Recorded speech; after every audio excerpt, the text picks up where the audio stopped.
All right, what's going on, guys? It's Luke here. I'm going to run through a market breakdown, and I'm going to run through this Eval trade that I just took in PM. Executions for that one are in the Discord. I already did a trade recap this morning going over my AM, but I'm going to run through the whole market. I do these every single day in the Discord. If you guys want to join the Discord, link is in the pinned comment, so go check that out. And basically, I just run through all the good setups of the day and kind of just what I did, my approach to the market, and yeah. So coming into the day, I was personally leaning bearish. We were trending bearish on the 4-hour.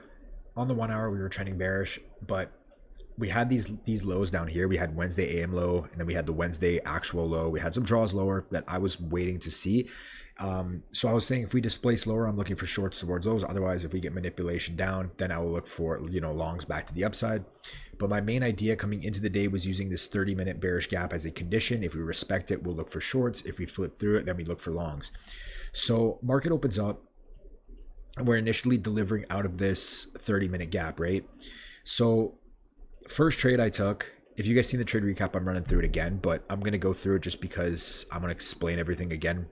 This 2-minute change in the state, we technically don't get the inverse. I think the 3-minute was the highest time frame inverse. So if you did take this, I think that's actually a solid trade. I took the 2-minute CISD, and that was on the 932 candle. So I took it like this, with my stop above here, and then I was looking for these hourly lows, but what I failed to notice was that we had equal lows right there. If you use that equal highs and lows indicator, you'll see it light up right there, and we tag those, and then I got break even on that. But honestly, like, this was a solid trade. If you did take the 3-minute, I do think that is a really good trade.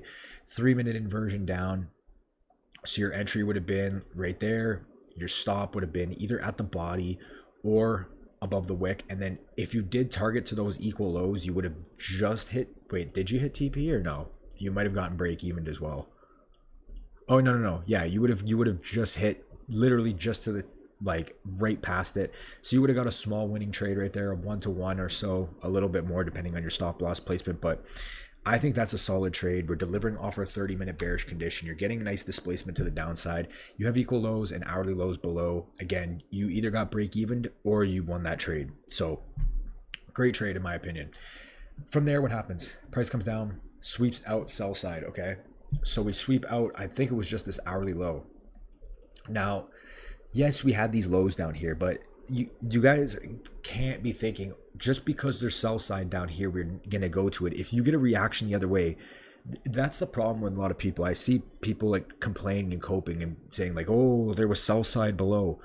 Well, that's just, you're at that point, you're just marrying your bias, and that's something you don't want to do. If price is clearly showing you that it's flipping bullish, why are you trying to force your bias to the downside? If price is clearly showing you the opposite, you have to be a reactionary trader. You can't get all like horned up for these fucking like sell side, like, you know what I mean? Like, you gotta, if price is showing you the opposite, just, you gotta be reactionary. So first trade here, I think this is a solid trade. I don't really care what anybody says. People coping about saying there was sell side, I really don't give a shit. So this is the trade I took, this 1 minute right there, and I was looking to go to hold past 930. I wanted to see price go higher, but technically it was OPEX. I honestly didn't realize that until later, but yeah, we get edge there. It is what it is. But honestly, if you went to TP before the 930 wick, that's a solid trade in my opinion. Now, at this point, I would not be shorting because we just left relative equal highs with the 930 wick. So if price came down, I was still long bias at this point. So yeah, I got break even here. If you did take that and you went and you basically just put your TP at the candle bodies, or you took the 2-minute inversion right here and same thing, you definitely would have gotten away with that. Let me just double check if you would have got the 1-to-1.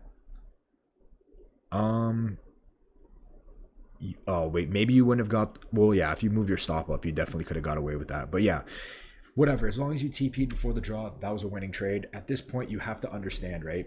If prices, look at this on the 1 minute, right? Change in the state of delivery on the 1 minute, 1 minute inversion, that doesn't really matter, but we swept out sell side. We have low resistance liquidity leading towards a 930 wick. Do you genuinely, okay, let me put the replay tool back on here. Do you genuinely think when you see this candle, price is just gonna just magically flip down to your sell side? No, like it's not. Like, this is what I mean when you have to be reactionary. Price is not just going to run down to sell side after it's clearly showed and displaced that it wants to go higher. And it's clearly showing you this. So, yeah. Anyway, from there, what happens? Yeah, we edge the high, but we generate more buy side. From there, we get that move back down. And this is when I take my winning trade, which I think I've seen a few people, not many people took this actually. I was surprised. We get this 3-minute inversion. We're also respecting the 0.79, but we get this 3-minute change in the state of delivery, 3-minute inversion. Now, you're going to tell me, look at this, okay?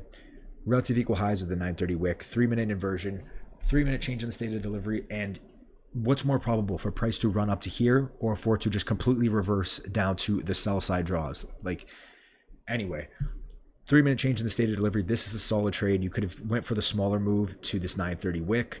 I personally got out up here just before those highs up there. I got it a little bit early, but yeah, total trade on this one was 2.34R, but this was a solid trade. So if you took this, clearly displacing bullish, we're clearly shifting from bearish to bullish. We have relative equal highs. We have low resistance liquidity above. No reason for price to go lower at this point. Okay. This one was better than the first one. I will say that. But this one was a solid trade. If you TP'd early, that is a winning trade as well. Okay. So from there, what happens? Price. Let me just clear this a little bit here. Price comes up. I don't think we really had anything for that time. Yeah, there was really nothing here at this point. We kind of just chopped and chopped and chopped. And then we ended up getting that delivery. I was at the gym when this happened, but price ends up coming up, taking out London high. And then what do we do from London high? We tap into a 4-hour gap. Okay, so now from that 4-hour gap, we could potentially see all of this low resistance liquidity that got built up throughout the AM session get run through. You could see all of this built up, and we could still see that happen. We do have a little bit left on the market. It's still open for another hour or so.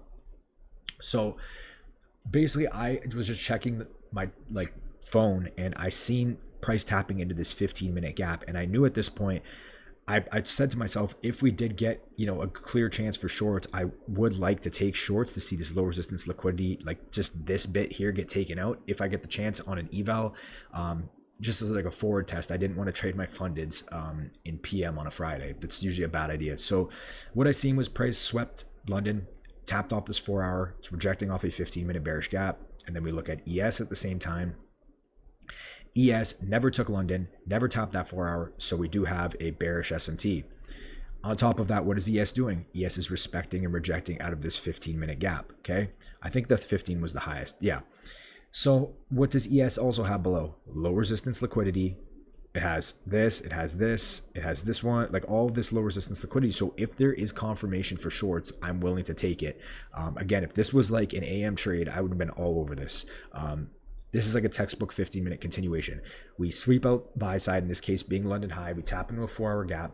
ES never takes it out. Therefore, we have a bearish SMT. We get a pullback into this 15-minute bearish fair value gap. At this point, I'm looking for confirmation for shorts.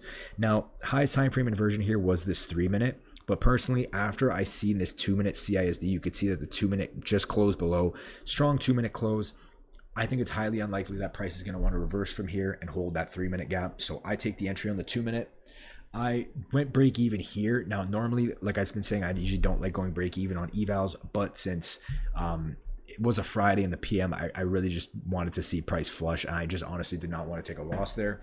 So I let price flush to there and ended up hitting 50 points, so just a 1K day. This was a funded next bolt eval, so it has 40% consistency, so that passes 130 the account. So I wasn't trying to, I think the most you can make if you do the math is like 1,200 or so, I don't know, but like that was good enough for me. So again, I'll run through this one really quick. We get a retrace, or we sweep out London high, we sweep out our buy side, we tap into this 4-hour, pull back into this 15-minute gap. ES is respecting a 15-minute gap, therefore I want both to go lower. I take my entry personally off of this 2-minute change in the state of delivery, and I target down to these lows for the $1,000 eval win, and that was it for PM. But again, going over the trades of the day, in my opinion, trade number one, I think that 2-minute short, this 2-minute change in the state, or the 3-minute was better in my opinion. The 3-minute short right here on the 933 candle, if you did target those equal lows, great trade. If you got break even, still think that's a great trade. Trade number two, I think this is a solid trade as well. As long as if you TP'd early, you're either TPing early or getting break even on that trade. But you can clearly see we're shifting from bearish to bullish. I don't understand why we'd want to run sell side at this point. It doesn't even make sense. From there, I think this 3-minute was great as well. That's the winning trade I took. 3-minute change in the state of delivery right here, and this is on the 10:06 candle. You can clearly see that we were displacing bullish relative equal highs above with the 930 wick and low resistance liquidity above. And then this was a great trade as well. I don't think there was much to react off of this up here, unless, because we get this strong 5-minute displacement. There's really not too much here unless you really got in up here, but I don't know. I think this 15-minute continuation was great though. But that's it for me, guys. This ends the week off. Pretty solid week.